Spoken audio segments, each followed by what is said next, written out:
Tenemos que escuchar la palabra de Dios y tratar de entenderla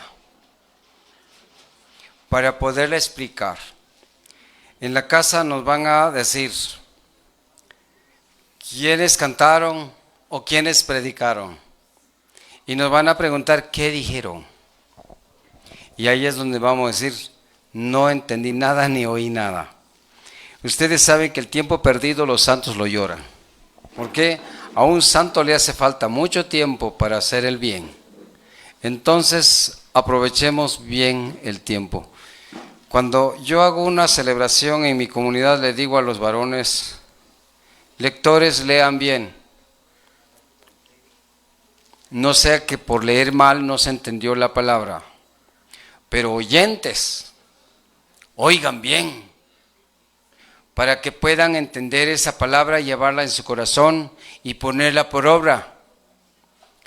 Y el día que nos muramos, nos vaya bien por haber vivido bien la palabra que nos puede servir para vivir bien y para salvarnos. Entonces no hay que desperdiciar el tiempo ni la palabra. Hace un rato yo les decía que el tema que iba a compartir esta tarde era el tema de las imágenes. ¿Por qué la Iglesia Católica siempre tiene un templo con imágenes? ¿Por qué los hermanos separados siempre tienen un templo sin nada? Ahora la pregunta es, ¿quién tiene la razón? ¿Ellos o nosotros? Bueno, pues vamos a comprobarlo con la Biblia. ¿Quién tiene la razón? Pues aquí hay unas imágenes. Ahí está el Cristo, vamos a ver, esa es la imagen del Sagrado Corazón de Jesús. Allá está la imagen de la Virgen María de Fátima. Bueno, esas dos, ¿no? Y el crucifijo, hay 3 imágenes, pueden haber más. Y me acuerdo que cuando yo era niño, le preguntaba a los catequistas que estaban a mi edad, por favor, hermanos, ayúdenme, yo quiero entender el tema de las imágenes. Y me daban unos textos que no decía así. Entonces les cambié la pregunta. Me van a dar los textos donde habla de los ídolos. Y me dan otros textos que no decían nada de eso. Entonces llegué a pensar que la Biblia católica no tenía textos para fundamentarse del tema ese de las imágenes. Y en esos años era niño y yo estaba pensando ir a Jerusalén, al país de Cristo, cuando yo iba a llegar a 18 o 20 años. Cuando yo llegue a mi vida adulta, yo tengo que ir a Jerusalén, en el país de Cristo, para mirar, porque en ese país de Jesucristo había un templo donde entró San José, donde entró la Virgen María, donde entró Jesucristo, donde entraron los apóstoles que ya están en el cielo. Y yo quería mirar ese templo. Y en esos años había un anuncio de una radio en Guatemala que le llamaban la Cadena Azul. Y ahí hablaba un padre que muchos que están a mi edad lo saben, el padre Chemita. Y oigo un anuncio por la mañana. Señores y señoras, el padre Chemita invita un viaje a Tierra Santa, Jerusalén. La avioneta sale el 2 de diciembre. Precio del boleto, 20,000 pesos. Cuando yo oigo el anuncio que hay un viaje a Tierra Santa, me alegra. Pero cuando oigo el precio del boleto, 20,000 pesos, me pone triste. Para un huérfano que no tenía zapato, ni ropa, ni comida siquiera. Y ahora su boleto para ir a Jerusalén, 20,000 pesos. Ese día yo deseé ser un niño rico, hijo de padres ricos. Y me acuerdo que por ser hijo de un soldado que nunca me enseñaron a llorar, pero ese día yo lloré por dentro. que no puedo ir a Jerusalén a ver el templo si tiene imágenes o no. Ese es el verdadero templo. Pero miren, hermanos, Dios es todopoderoso, no todoporoso, todopoderoso. Y para Dios no hay nada imposible. Dios puso en mis manos el texto que me hizo saber que el templo de Jerusalén sí tenía imágenes. Vamos a leer el libro primero de los Reyes. Libro primero de los Reyes. Si quieren escribir, escríbanlo. Y si no, grábenlo. Y llego a leer este capítulo que dice así. Libro primero de los Reyes, capítulo 6, versículo 1 hasta el 23. Era el reinado cuarto de Salomón sobre Israel, cuando empezó a construir la casa de Yahvé. Era el año 480, después de la salida de los israelitas de la tierra de Egipto. Era segundo mes del año, mes de Sib. La casa que Yahvé mandó a construir tenía 30 metros de largo, 10 metros de ancho y 15 metros de alto. Esta casa estaba dividida en dos partes. De la puerta a las gradas, lugar santo. De las gradas a la pared, lugar santísimo. Y sigue diciendo cómo estaba la casa, cuántas ventanas tenía, cuántas puertas tenía. Pero yo me paré hasta el versículo 23 de ese capítulo 6 del libro primero de los Reyes. En el versículo 23 encontré estas palabras. Salomón edificó para Dios este edificio. Y dentro del lugar santísimo puso 2 querubines de madera de olivo silvestre, figuras de querubines. Una ala de la otra medía 5 metros de una punta de la ala hasta la otra, tanto lo ancho como lo alto, y eran 2 querubines. Asimismo el querubín de la izquierda. Así que el querubín de la derecha tocaba con su ala derecha el lado derecho del templo. El querubín de la izquierda tocaba con su ala izquierda del templo. Pero el querubín de la izquierda tocaba con su ala derecha el ala izquierda del querubín de la derecha. Y los cubrió de oro. Palabra de Dios. Cuando yo llegué a este capítulo, que el templo de Jerusalén tenía imágenes grandes de madera de olivo silvestre. Y me acuerdo que ese rato yo dije, me conformo con que me digan que era de madera, de qué clase de palo ya no me interesa. Pero dice madera de olivo silvestre. Mire, los querubines tenían 5 metros de alto. Y tenían 5 metros de la punta de una ala a la otra. 5. Y el otro 5, y como el lado del templo tenía 10 metros, entonces cabalmente los querubines tocaban con su ala las paredes del templo. Entonces descubrí que el templo de Jerusalén, donde entró Jesucristo, donde entró San José, donde entró la Virgen María, donde entraron los apóstoles que ya están en el cielo, ese templo sí tenía imágenes. Y luego dije, entonces me ahorré el pasaje, ya no voy a ir a Jerusalén porque ya encontré que el templo sí tenía. Tranquilo como Camilo. Le agradezco bastante a Dios cómo llegó ese texto a mis ojos y cómo llegué a dar con él. La Biblia es como un mar profundo. ¿De qué tamaño es? Nadie la ha acabado de estudiar. Solo dice que el que estudió la Biblia era un santo que se llamaba San Antonio de Padua, que aprendió la Biblia de memoria. Entonces seguí leyendo, no me conformé con ese texto. Llego a leer el libro de Éxodo, Éxodo 25:18, y encuentro nuevamente que ese que ese templo sí tenía imágenes.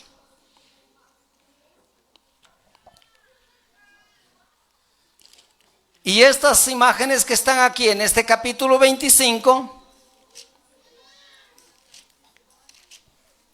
eran de oro macizo labrados a martillo. Y dijo Dios así: harás 2 querubines de oro macizo labrados a fuerza de martillo, y los pondrás en las extremidades del lugar del perdón, uno a cada lado. Lo habrás formado de un solo cuerpo, a las mismas medidas. Ambos querubines, uno frente al otro, cubrirán con sus alas el lugar del perdón.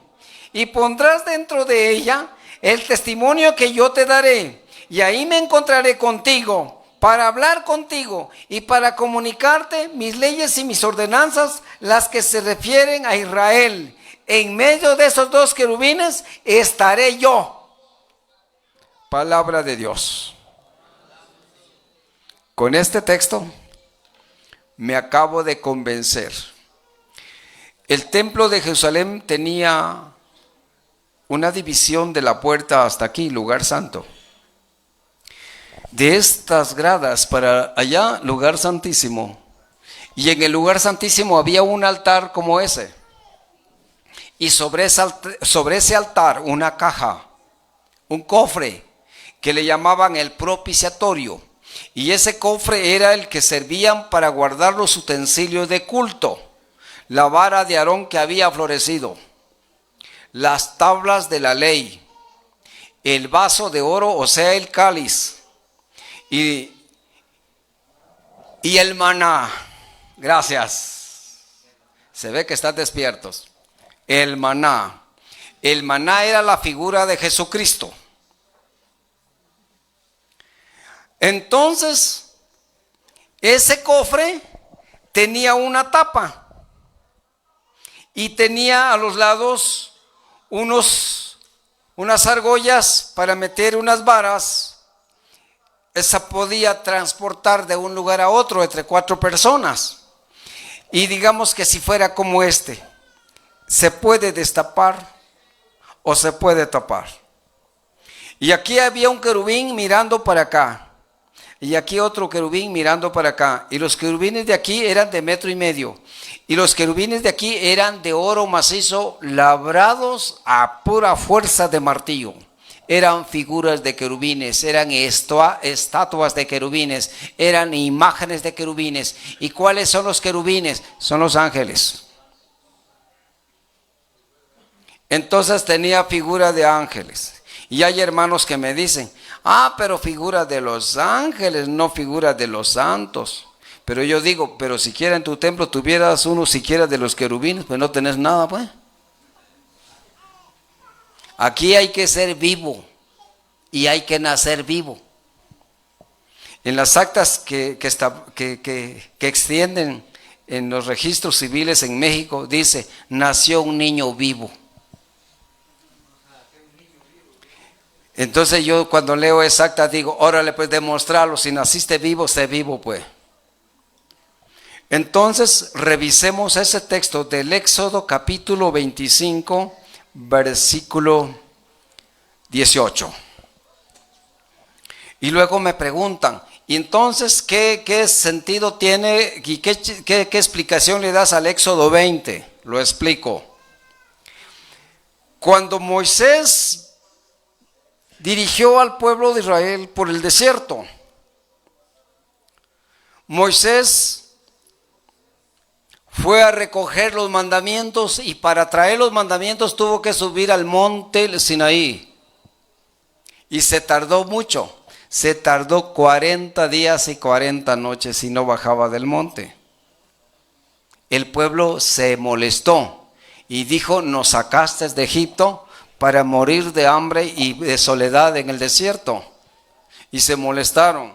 Entonces, ¿qué hace el pueblo? Le dicen a Aarón: Aarón, haznos un Dios que nos ayude para guiarnos.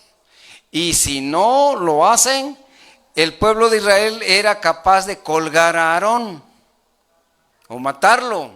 Y Aarón, para entretenerlos en lo que viene Moisés, bueno, dice, recoge los anillos y los relojes y los aretes y hace un becerro de oro.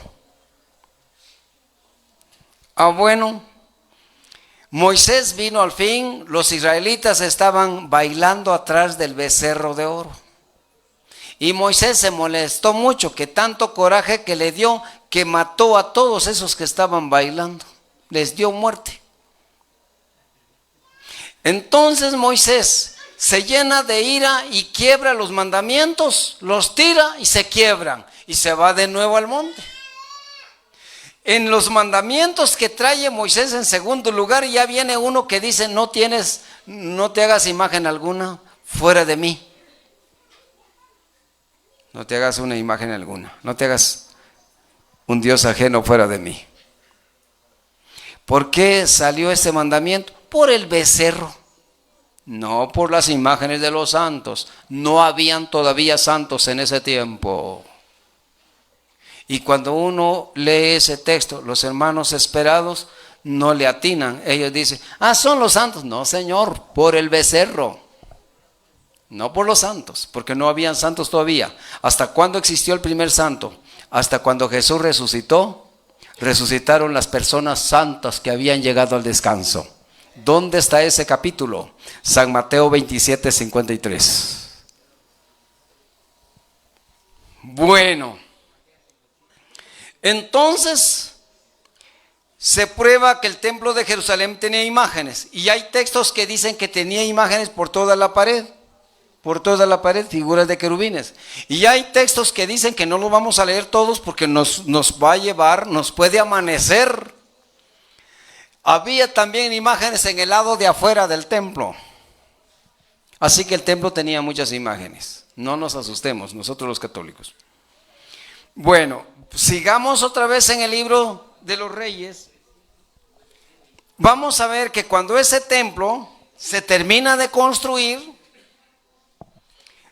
lo celebran y ofrecen sacrificios, que en ese tiempo todavía es Antiguo Testamento, y celebran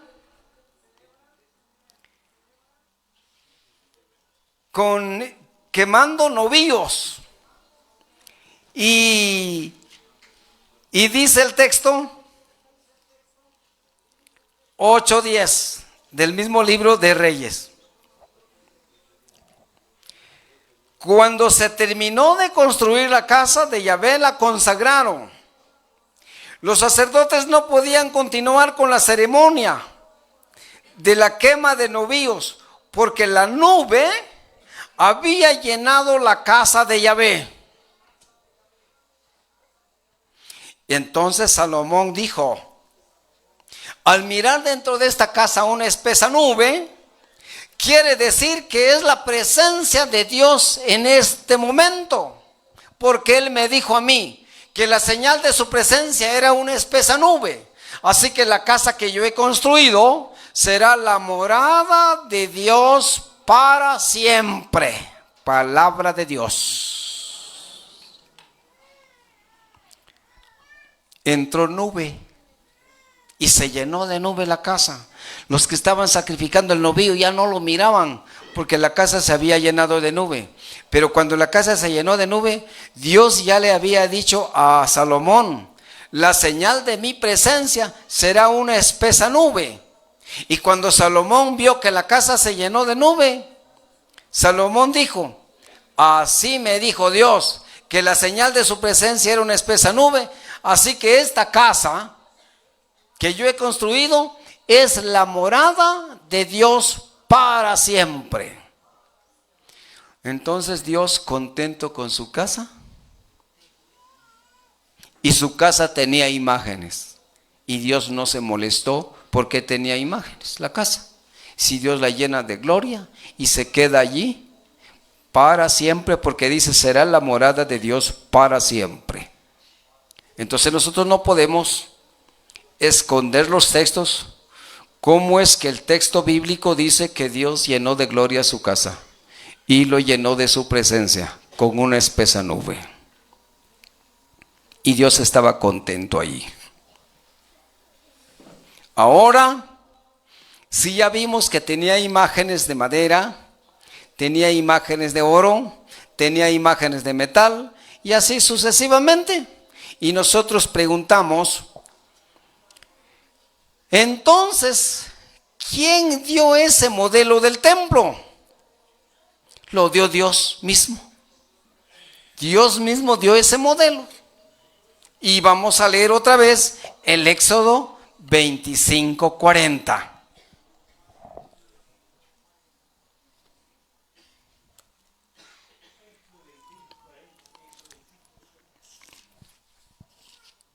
Vamos a ver cómo dice este capítulo 25, versículo 40. Y va a decir que ese modelo del templo lo dio Dios en el monte Sinaí. Dijo Dios a Moisés: en cuanto a la construcción del santuario, hazlo de acuerdo al modelo que te mostré en el monte. Palabra de Dios. ¿Qué le dice Dios a Moisés? Que en cuanto a la construcción del templo, lo va a hacer de acuerdo al modelo que Dios le había mostrado a Moisés en el monte Sinaí. Allá donde se dieron los 10 mandamientos, también Moisés allá recibió el modelo del templo de Dios que estaba en Jerusalén. Moisés y Salomón no adivinado hicieron el templo para saber si haces así o no es así, o para saber si está muy grande o muy pequeño, está muy corto, muy bajo, muy alto. El modelo lo dio Dios en el monte Sinaí. Lean despacio el Éxodo 25:40. Vas a hacer el templo de acuerdo al modelo que te mostré en el monte santo. ¿Verdad que cuando uno hace su casa, habla con el albañil y le hace un diseño? Y si el albañil le entiende al diseño, lo hace. Y si dice no lo entiendo, busca otro albañil. ¿Por qué? Lo puede dejar torcido, lo puede dejar mal. Entonces, el albañil no puede mandarse. Si hace lo que no dijo el patrón, pues le van a reclamar y no le van a pagar y le van a correr y le van a decir cualquier palabra mala. Entonces, para que el albañil haga la voluntad del patrón, tiene que guiarse por el diseño que el patrón le dio. Y si reclama al patrón, puede defenderse. Mire, señor, este es el modelo que usted me dijo. Esta es la medida que me dijo. Así que Moisés y Salomón no adivinaron, porque no eran adivinos. No adivinaron de qué tamaño va a ser la casa y el modelo, y qué tenía que haber adentro de la casa, sino se guiaron por el modelo que Dios les había dado en el Monte Santo. Y yo digo, entonces nosotros los católicos no tengamos miedo a tener imágenes. ¿Por qué? Porque este modelo de un templo con imágenes lo dio Dios mismo. Esa es la voluntad de Dios.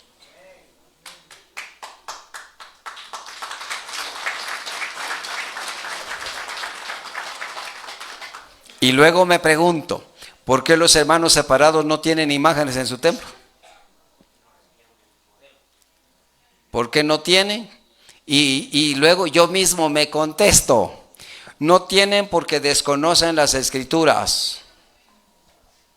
Otro, por miedo. Yo tuve un diálogo en la selva lacandona con un grupo de pastores, que uno que vive en Estados Unidos tiene mucho dinero, y le dijo, reten a Francisco en un lugar que le dicen Maravillas Tenejapa, y van a venir 12 pastores a hablar con Francisco sobre el tema de las imágenes.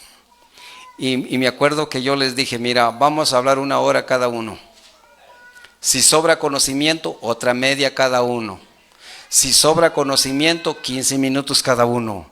Y si sobra conocimiento, 7 minutos cada uno. Bueno, dijeron. A la hora ya no tenían qué decir. Y estaban usando los textos estos que estoy leyendo. ¿Y qué tendrán esos? ¿Por qué están usando los textos? Esos son míos para ellos. ¿Por qué los leyeron ellos? ¿Por qué no tenían que decir? Ah, pero bien que se arriman con el que no tiene camisola, parecidos al frío. Entonces nos tenemos que desenredar nosotros, que el templo verdadero de Jerusalén sí tenía imágenes. Y no podemos decir que no, porque el primero que instaló en el mundo la fábrica de personas a su imagen y semejanza fue Dios. ¿Qué dice Génesis 1:15? Hagamos al hombre a nuestra imagen y semejanza. El hombre a la imagen de Dios. El hombre nunca se va a parecer pájaro ni sopilote, siempre se va a parecer imagen de Dios. Y el hombre es la triple imagen de Dios. ¿Por qué? Por ser vivo en lo intelectual, el hombre es la imagen de Dios. Y otro, el hombre tiene espíritu. Y como el hombre tiene espíritu, Dios es espíritu. Dice San Juan 4:24, Dios es espíritu y el que lo ama debe amarlo en espíritu y en verdad. ¿Y en espíritu cómo? Por fe. ¿Y en verdad cómo? Porque le vemos su imagen. Si solo amamos a Dios en espíritu, bueno, ¿y ahora cómo lo vamos a hacer en verdad? Tenemos que usarlo en espíritu y en verdad, en espíritu por fe y en verdad porque hemos visto su imagen. Y es más, nosotros tenemos a Cristo, a Dios, en la Santa Eucaristía. ¿Y la hostia se ve? Sí se ve. Estos son los verdaderos adoradores, que tienen a Dios en espíritu y en verdad. Y somos nosotros. Nos merecemos un... Bueno. Y muchas personas dicen, sí, tiene ojos y no ve, y tiene patas y no camina, y tiene mano y no palpa. Sí, pues es una imagen, como una fotografía. ¿A quién se le viene que una imagen debe hablar? El que no piensa. Pues sí. Yo he oído videos de hermanos esperados que le tiran a la iglesia católica y hablan de las imágenes, pero no tienen la razón. No tienen la razón. ¿Por qué no tienen la razón? Porque quieren que una imagen hable. Y yo digo, una imagen es una fotografía, es una representación de uno que ya está en el cielo. ¿Qué pasa cuando un santo se muere? Su cuerpo del santo se va a la tumba. Su alma del santo se va al cielo. Su fotografía del santo se queda en el templo. ¿Y para qué sirve? Para copiar del santo su ejemplo, no para sobarle las naguas. Para copiar del santo su ejemplo. ¿Quieren ustedes ver quiénes son los santos? Los santos son los fieles amigos de Dios. Los santos son los mártires que dieron su vida por causa del evangelio y murieron a ejemplo de Jesucristo. ¿Y quiénes murieron a ejemplo de Jesucristo? San Pablo, decapitado. San Pedro, crucificado de cabeza. San Esteban, apedreado. San Tarcisio, apedreado. San Sebastián, con flecha. San Lorenzo, quemado a fuego lento. Esos son los santos. No vayan a pensar que un santo nomás lo fuimos a pepenar y ahí está su imagen y hay que adorarlo. Los santos son los fieles amigos de Dios. Hay que conocer la historia de los santos. Y hay un libro, por favor, hermanos. Hay 4 libros grandes en la iglesia. Un libro que se titula Semillas de Sangre. Entre de ese libro, Semillas de Sangre, están unos santos de San José Ojetenam, don Desiderio, don Vidal de Sibinal, don Guillermo de Xulú, Tacaná, don Gonzalo de Chequín Chiquito. Murieron asesinados esos varones. Esos son los santos. Y Y los santos, yo estaba revisando la vida de San Lorenzo. Cuando fueron las persecuciones, las primeras persecuciones de la Iglesia Católica, ¿quiénes eran los perseguidores? Los reyes. ¿Y quiénes eran los muertos? Los católicos, los santos católicos. ¿Y por qué los santos católicos? Porque nosotros los tenemos. Y yo a veces me hago una pregunta: ¿por qué los hermanos separados no tienen un su santo, pues? Deben tener uno, si de verdad se van a santificar y se van a salvar, ya deben tener una prueba. No tienen ni uno y no creen en eso. Quieren irse al cielo sin santidad, y sin la santidad nadie puede ver a Dios. Bueno, entonces, conociendo la vida de los santos, hay otro libro que se titula Un santo para cada día. Hay otro libro que se titula Vida de santos mártires y beatos. El libro es grande, es más grande que una Biblia de Latinoamérica. Revisemos ese libro. Y voy a explicar un poquito quiénes son los santos. Voy a hablar un poquito de San Francisco.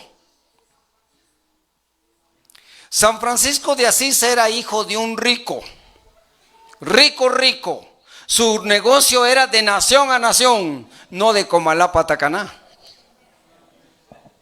¿Por qué? Porque su lugar de Francisco era de Italia, y su papá se llama Pedro Bernardone, de Francia a Italia. Y le puso Francisco porque sus riquezas venían de Francia. Francisco es derivado de Francia. Entonces Francisco era hijo de rico, y sin embargo él vivió entre los pobres para ayudar a los pobres en sus necesidades. Y cuando su papá le daba una túnica, Francisco luego se lo pasaba a un niño pobre: te doy la mía. Y le compraban otra: te doy la mía. Y le compraban otro: te doy la mía. Y le compraban otra: te doy la mía. Y el papá de Francisco en esos años le dijo: ya no te voy a comprar. Bueno, Francisco regaló la última y se quedó desnudo, con su calzoneta nomás.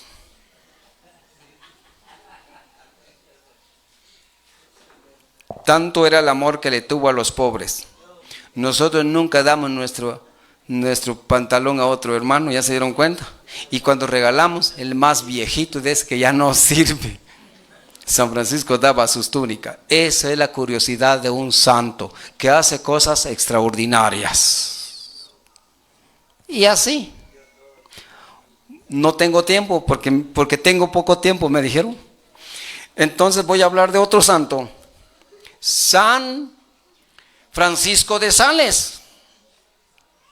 San Francisco de Sales era un doctor dentista, se dedicaba a sacar muelas y dientes.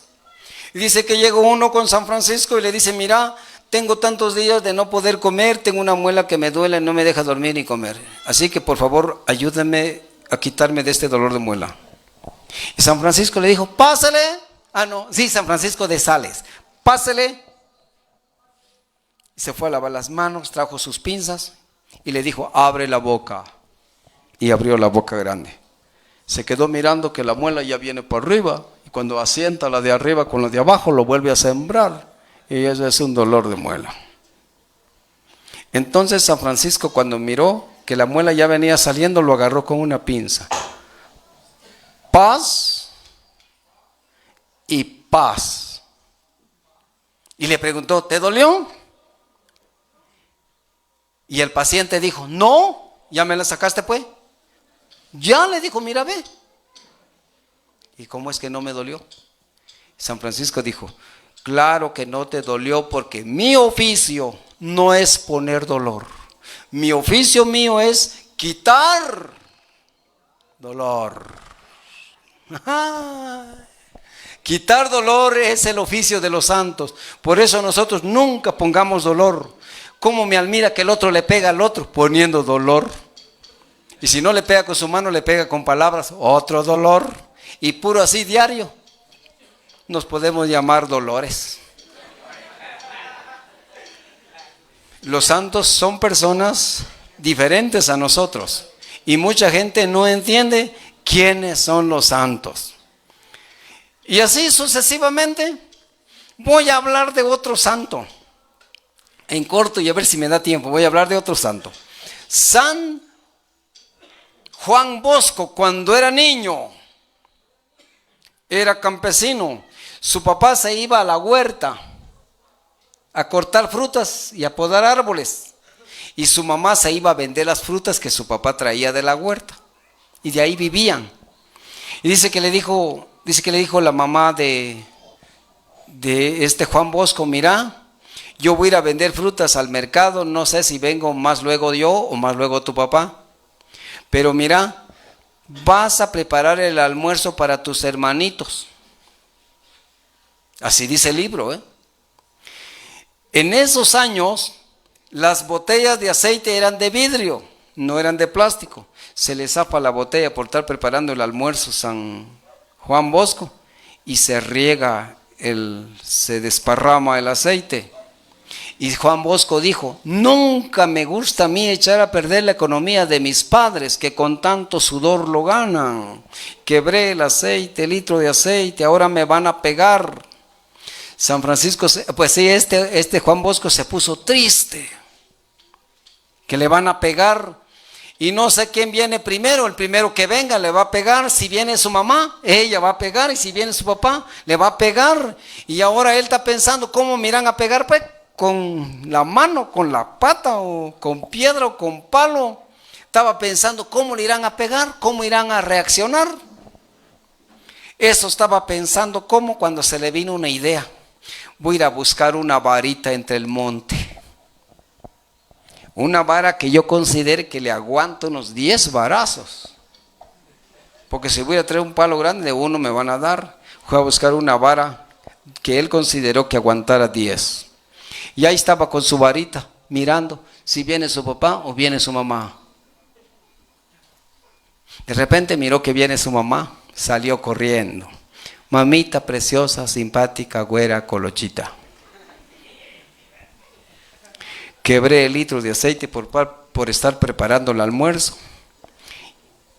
Y no estoy acostumbrado a ocasionar gastos innecesarios. Mamita, si usted me va a pegar, me da usted con esta varita los que guste, mamita. Entregó la varita a su mamá. Y su mamá recibió la varita y lo tiró. Y le dijo: Juanito, el látigo no es para los niños que reconocen su error. El látigo es para los niños que se niegan a reconocer. Chulada. Esos son los santos. No vayan a pensar que un santo es cualquier gente. Y los santos nos sirven a nosotros para ejemplos. ¿Por qué todas las fiestas de las comunidades tienen una imagen de algún santo? Vamos a suponer, voy a hablar de mi pueblo, Frontera Comalapa. Entra el mes de enero, el 15 de enero se celebra Esquipulas, el Cristo Negro. ¿Quién no va a agarrar a Cristo como su maestro, su Salvador y su Señor? Y se celebra. Termina enero, entra febrero, 2 de febrero, el día de la Virgen de Candelaria. ¿Quién no va a querer a la Virgen María, la mamá de Jesucristo? Termina febrero, viene marzo. ¿Quién no celebra el 19 de marzo, el día de San José? En mi comunidad se celebra San José. Yo estoy aquí, pero estoy pensando porque yo tengo una tarea para mañana. La fiesta se celebra el 18 y 19 de marzo y las entradas de velas y flores empiezan el 11. Entonces el templo ya debe estar adornado para la primera entrada de velas y flores. Bueno, ¿por qué nosotros usamos a San José como el patrono? San José era un padre responsable con su esposa y con su hijo y con los hermanos. Era un judío bien formado. Entonces nosotros decimos, vamos nosotros a tener la imagen de San José y nosotros los varones vamos a aprender de José, a ser un hombre de trabajo, no un vagabundo, ni un haragán, ni un borracho, ni un asaltador. San José era un padre de familia, carpintero, hacía buenos muebles, buenas mesas y buenas bancas. Ese era su trabajo. Y nunca le pegó a la Virgen María. José no le pegó a la Virgen María. Si José le había pegado a la Virgen María, se había muerto. Porque Jesús no le va a permitir que otro le esté pegando a su mamá.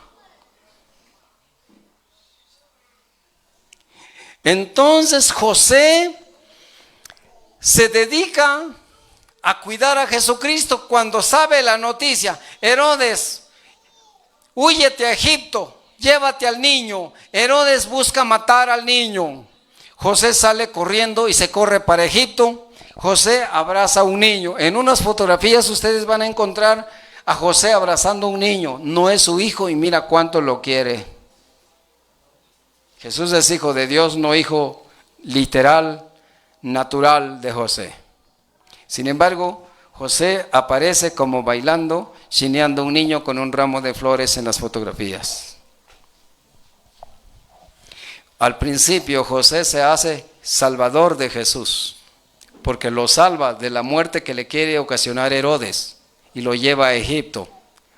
Después que Jesús nace, Jesús se convierte en el salvador de José. Mire cómo cambian. Al principio José salva a Jesús. Posteriormente Jesús salva a José y lo hace santo. Hermanos, entonces los santos sirven para copiar su ejemplo. Y en las fiestas patronales todos los que tienen un santo, vamos a hablar de San Antonio de Padua, que sabía la Biblia de memoria.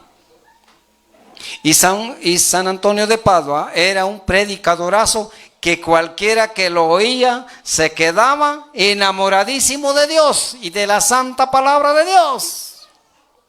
A San Antonio de Padua no lo podían oír así nomás y quedar separado. El que oía a San Antonio lo seguía, porque no podía aguantar la fuerza y la potencia que tenía la palabra pronunciada por el famoso Antonio de Padua. Entonces, hermanos, todas las fiestas, en muchas comunidades donde se usa un patrono, eso quiere decir que un patrón de una finca va a decir lo que hace el trabajador y se le tiene un gran respeto al patrón porque él manda. Y el patrón no puede ser cualquier gente, sino el que dirige el trabajo que tiene que hacer en su finca. Entonces nosotros tenemos a los patronos. Si los patronos que nosotros tenemos son personas que le cayeron bien a Dios y se santificaron en el trabajo, entonces hoy son santos. Su alma está en el cielo, su cuerpo está en la tumba y su foto en un altar. Pero ahora nosotros tenemos que ver la vida de un santo y copiar la vida de los santos para hacernos santos nosotros. Si no quieren ustedes aprender de Pedro, aprendan de Pablo. No quieren aprender de Pablo, aprendan de Juan. No quieren aprender de Juan, aprendan de Santiago. No quieren aprender de Santiago, aprendan de San Judas Tadeo. Y hay un montón de santos. ¿De quién hay que aprender? ¿De cuál de todos los santos quieren ustedes aprender? Y hacer lo que el santo hizo para tener seguridad de salvarnos. Si este santo se salvó por hacer tal cosa, yo también tengo que aprender a hacer lo que hizo el santo, porque yo también quiero tener seguridad de salvarme. Y miren, hay algo curioso. Cuando yo era niño, ya les mencioné que nací en la Esperanza. Mi ombligo quedó colgado en un matazano que sembraron mis abuelos, en el barrio de Delicias, en la Esperanza. Y cuando yo era niño me di cuenta desde niño las fiestas patronales cómo eran. Las fiestas patronales de antes servían para 4 cosas pecaminosas. No les miento. Los que están a mi edad pero no vivieron aquí conmigo, pero hay muchos de ustedes viviendo en la esperanza. Bueno, las fiestas servían para 4 cosas. Primero, para bailar. Segundo, para abrazar mujeres. Tercero, para tomar trago. Y cuarto, para echar pleito. El bolo no se anima a pelear cuando está bueno y sano. Pero cuando está bolo ya se anima aunque no aguante. Para eso servía. Y me acuerdo, le preguntaba yo a mi mamá, agarrado de su vestido mi mamá, para que no me perdiera yo. No era pueblo, era monte, pero yo me podía perder. Le preguntaba yo a mamá, ¿por qué está tirado ese? Porque está bolo. ¿Por qué está bien sucio su pantalón? Porque está bolo. ¿Y por qué está mentando el 10 de mayo? Porque está bolo. ¿Y por qué está peleando? Porque está bolo. ¿Y por qué está bien raspada su cara y su nariz? Porque está bolo. ¿Y por qué ella perdió su sombrero? Porque está bolo. ¿Y por qué le está pegando a su mujer? Porque está bolo. ¿Y por qué está amarrado en un palo? Porque está bolo. ¿Y por qué está en el bote? Porque está bolo. ¿Y por qué se cayó del caballo? Porque está bolo. ¿Y por qué se fue al barranco? Porque está bolo. El borracho es bien asquerosísimo. Mi Almir, que todavía hay, decía, ya pasó de moda. Ese tiempo ya pasó. Tacaná es una gran parroquia. Aquí nos enseñaron bien. Yo cuando vengo a predicar a Tacaná lo pienso, porque todo eso que sé, ustedes me lo enseñaron. Bueno, varones, entonces las fiestas patronales, muchos sacerdotes dicen, el día de recordar a Dios por la causa de los santos, ese día mucha gente se olvida de Dios. Y el padre Delfino dijo una vez, allá en las nubes, dijo el padre Delfino, hay basura humana en Tacaná, me levanto temprano a barrer la banqueta, dijo, los nailos y los papeles al bote, pero encuentro unos borrachos en la banqueta, ¿eso dónde los voy a tirar? En el bote también, dijo la gente. Esa es basura humana. Y casos solo andan tirados, pegan, dijo. Anda a mirar su ojo de su mujer de esos, bien hinchados los ojotes, dijo. Aparte de andar tirados, cuando se levantan a patear van, dijo. ¿Cuándo lo vamos a quitar? Dijo el padre, bien asustado. Y sacó unas hojas el padre Delfino y repártelo. A mí me dio un paquete y yo me fui tirando hojas por el camino. Hermanos, entonces, los santos son aquellos que viven en santidad y saben vivir bien. Entonces, cuando uno lee la Biblia se da cuenta. Estaba yo leyendo lo que dice Hebreos capítulo 9, versículo 1. En ese libro de Hebreos capítulo 1, versículo 9, dice que ese templo del cual estamos hablando era un templo modelo, que tenía utensilios de culto, y que esos utensilios de culto lo tenemos todavía. ¿A poco no cuando hacen la misa el padre pone y el cáliz? Sí. ¿Verdad que cuando se hace la misa, verdad que ponen ahí el cuerpo de Cristo que significaba antes el maná? Sí. ¿Verdad que todo el ornamento que usan los sacerdotes está en la Biblia, la vestidura de un sacerdote? Sí. Entonces miren, hermanos, vamos a adornar nuestro templo con imágenes, pero imágenes que le podamos copiar su ejemplo y que nosotros llevemos a cabo las obras que hacían los santos. No solo es bueno celebrar una fiesta y nunca aprenderle al santo su ejemplo, sino lo primero es lo primero, aprenderle al santo todos sus ejemplos. Y cuando aprendemos de los santos a vivir como un santo, tenemos más seguridad de salvarnos, porque los santos ya se salvaron y nos dejaron su ejemplo para que nosotros nos santifiquemos. ¿Y qué dice Primera de Pedro capítulo 1 versículo 15? Sean santos, por favor, porque yo, el Dios de ustedes, soy santo. Averigüen su conducta, juzguen su conducta. Sean santos en toda su conducta, porque santo soy yo que los llamé. Así que, hermanos, Dios nos llamó a ser santos y por eso tenemos que vivir como los santos. Y algún día la imagen de alguno de ustedes estará en el templo. ¿Cómo se llama este varón? ¿Cómo se llama usted? Alonso, San Alonso. Si se pone vivo, San Alonso. ¿Este otro cómo se llama? Marco Aurelio, San Marco Aurelio. Estará en un altar su fotografía mañana si se pone vivo. ¿Este otro cómo se llama? San Josué. Si se pone vivo, estará su imagen en un altar, sus huesos en la tumba, su alma en el cielo, su foto en un altar, para ejemplo. Pero si descuidamos, porque somos muy descuidados, decía el padre de Tapachula, el padre Jaime Méndez, mucha gente no cuida su vida. Mucha gente dice, no trabaja para su alma, solo para su panza. Así dijo el padre. Quiero agradecer a mi gente bonita de mi parroquia del Edén. Gente muy trabajadora que todavía no amanece, ya están trabajando. Muy entrada la noche, siguen trabajando.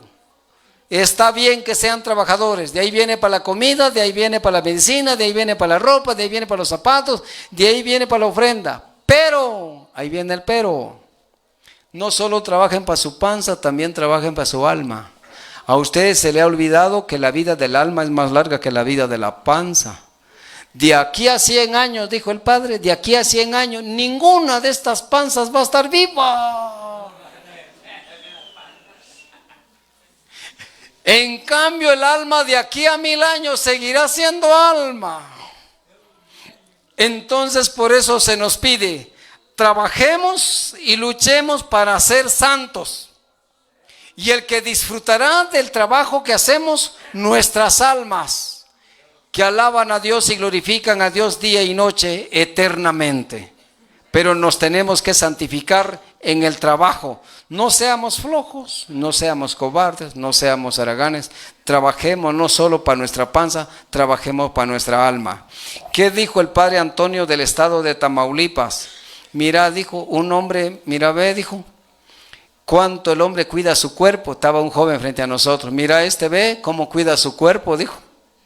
Tiene zapato, tiene calcetín, tiene pantalón, tiene calzoneta, tiene playera, tiene camisa, tiene chaleco, tiene saco, tiene corbata y tiene gorra. De todo tiene su cuerpo, su alma, saber. Su alma estará desnuda. No se preocupa el hombre por su alma, solo por su panza. Y los santos no fueron así. Los santos preocupáronse más por su alma que por su panza. Y hablemos no de su zapato, ahora hablemos de su comida. En la mañana, café con pan. A las 8, su desayuno. A las 12, su almuerzo. A las 6, 7, su cena. Y como no le agarra sueño de noche, se anima a almorzar de noche. Y en la mañana, en el día, si encuentra una su nieve, lo chupa. Una su paleta, lo chupa. Una su naranja, lo chupa. Una su mandarina, lo chupa. De todo traga, nomás no comulga. ¿Cuándo vamos a llegar a ser santos como los santos? Si descuidamos nuestra alma y nos descuidamos de vivir como nos dé la gana. Por eso existe una ley, por eso existe una palabra de Dios que nos ayuda a vivir como los fieles hijos de Dios. Tengan en su casa un cuadro de la Nueva Jerusalén, por favor. A ver, tengan en su casa un cuadro de la Nueva Jerusalén. Aparecen todos. Hay un crucero que los santos se van hacia arriba y los malvados se van hacia abajo. Y van a ver ustedes quiénes son esos que agarran para abajo. Aquellas mujeres que se visten de minifalda. ¿Y quiénes más? Aquellos que puro tecate quieren tomar o pura tequila, puro trago quieren tragar. ¿Y quiénes más? Aquellos payasos de nariz colorada.